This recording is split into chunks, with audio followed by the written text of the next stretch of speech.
ঠাকুরগাঁওয়ের পীরগঞ্জে মকবুল হোসেন নামে এক অসহায় ব্যক্তির বাসাবাড়ির নির্মাণ কাজ বন্ধ করে দেওয়ার অভিযোগ উঠেছে। পীরগঞ্জ উপজেলা মহিলা আওয়ামী লীগের সাংগঠনিক সম্পাদক শামসুন নাহার ও তার ছেলে ভোমরাদহ ইউনিয়ন উপ স্বাস্থ্যকেন্দ্রের উপ সহকারী community medical officer doctor Zubair Ibne নূরের বিরুদ্ধে।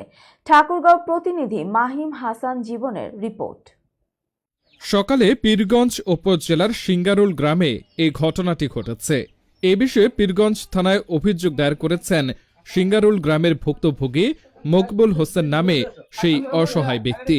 কিছুদিন আগে আমরা নতুনভাবে আমাদের প্রাচীর সংস্কার করতে যাই, আমাদের বিভিন্নভাবে হুমকি প্রদান করছে এবং আমাদের পুলিশ আনে অনেক হয়রানি করছে। আমরা এর সুষ্ঠু বিচার চাই।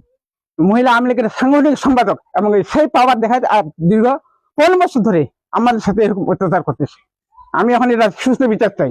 আওয়ামী লীগের নেত্রী এদের বাড়িতে হাঙ্গামা করে, তার ছেলে জুবাইর রহমান ডাক্তার তাদেরকে ভয় দেখায়।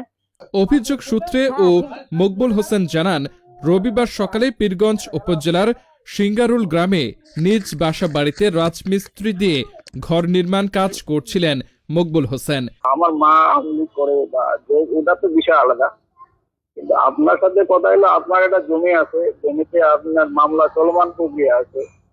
আপনার জমিটা কি আপনি কাজ করতে মামলা চলমান রানিং, সেখানে আপনি যখন কাজ করবেন আমি থানার আশ্রয় নিচ্ছি, থানা আমাকে হেল্প।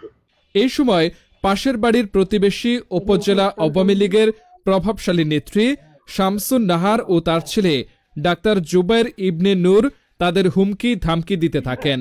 মকবুল হোসেন আরো বলেন, আমাদের বাড়ি তাদের জমি দাবি করে নির্মাণ কাজ বন্ধ করার জন্য হুমকি দেন।